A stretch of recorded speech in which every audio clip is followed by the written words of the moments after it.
안녕하십니까? 좋은 아침입니다. 오늘도 여호와의 회의에 오신 분들을 환영합니다. 이번 한 주간이 또 새롭게 주어졌습니다. 이번 주간에 말씀하시는 하나님의 음성을 듣기를 바랍니다. 오늘 주신 말씀은 로마서 15장 1절입니다. 이 말씀 제가 받들어 읽습니다. 믿음이 강한 우리는 마땅히 믿음이 약한 자의 약점을 담당하고 자기를 기쁘게 하지 아니할 것이라. 오늘 말씀의 제목은 강한 자의 존재 이유입니다. 강한 자가 있습니다. 강한 힘을 가지고 있어서, 많은 돈을 가지고 있어서, 더 큰 권력을 가지고 있어서 강한 자가 되었습니다. 강한 자는 약한 자를 지배합니다. 약한 자의 것을 빼앗아서 자신의 배를 불렸습니다. 사람들은 강한 자가 되려고 합니다. 강한 자가 되면 다른 사람을 조종할 수 있기 때문입니다. 더 잘 살 수 있다는 생각 때문이죠. 그래서 사람들은 수단과 방법을 가리지 않고 힘을 길렀고 약한 자를 괴롭혀 자신의 배를 채웠습니다. 그래서 전쟁은 끝나지 않고 있습니다. 강한 자들의 착취 속에서 약자들은 아파하고 힘들어합니다. 자, 1절 말씀을 보면 강한 자가 어떤 존재고 어떤 일을 해야 하는지를 보여줍니다.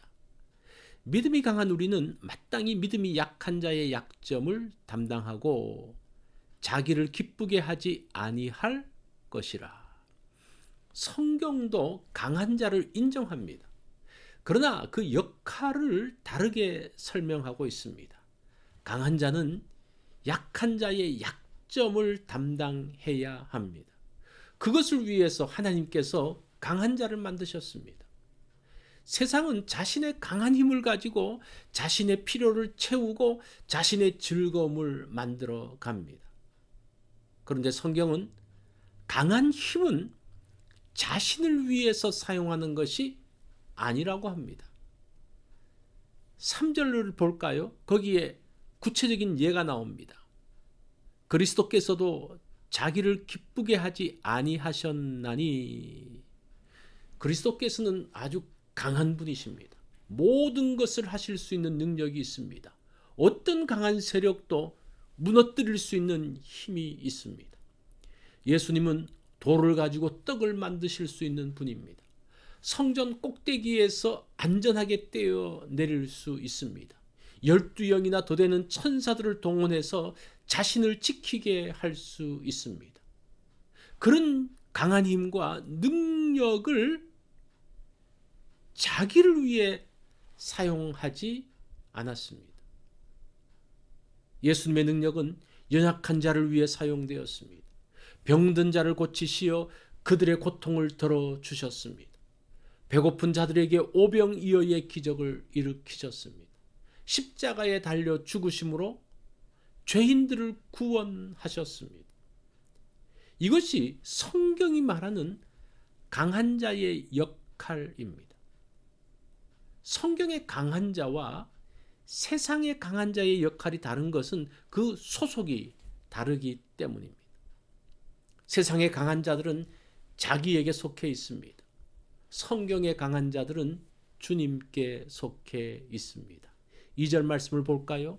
우리 각 사람이 이웃을 기쁘게 하되 선을 이루고 덕을 세우도록 할지니라. 모든 사람은 이웃을 기쁘게 해야 합니다. 주님께서 내 이웃을 내 몸과 같이 사랑하라고 하셨기 때문이죠.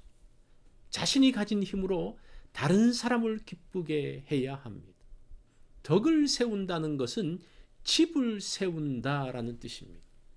건물이 아니라 하나의 가정, 공동체를 세우는 것입니다. 건물 공사가 아니라 관계를 만들어 가는 것입니다. 가정은 한 공동체입니다. 한 사람의 일방적인 즐거움으로는 가정이 행복하지 않습니다. 모두가 즐거워하면서 행복을 누리는 곳입니다. 가정은 강한 부모가 약한 아이들을 학대하지 않죠. 자신이 가진 것을 아이들을 위해서 사용합니다. 부모는 아이들의 눈높이에 맞추려고 합니다. 그럴 때의 가정은 건강하게 세워집니다. 세상이 가정 같은 공동체가 된다면 세상은 평화롭고 행복해질 것입니다. 강한 자들이 부모처럼 약한 자들을 돕는다면 새로운 세상이 만들어질 것입니다. 강한 자를 좋아할까요? 두려워할까요? 그것은 어떤 관계이냐에 따라서 달라지죠. 강한 자이신 예수님은 축복입니다. 그러나 우리를 괴롭히는 강한 자는 두려움의 대상이죠. 하나님은 강한 자를 만드신 것은 약한 자를 위함이라고 말합니다. 오늘 한 가족으로 약한 자를 돕기 원합니다. 이것이 오늘 여호와의 회의에서 주신 말씀입니다. 오늘은 강한 자가 어떤 일을 하는 존재인가? 내가 어떤 면에서 강하다면 그 강한 것을 가지고 약한 자를 돕고 세워주는 그러한 시간을 보내면 좋겠습니다.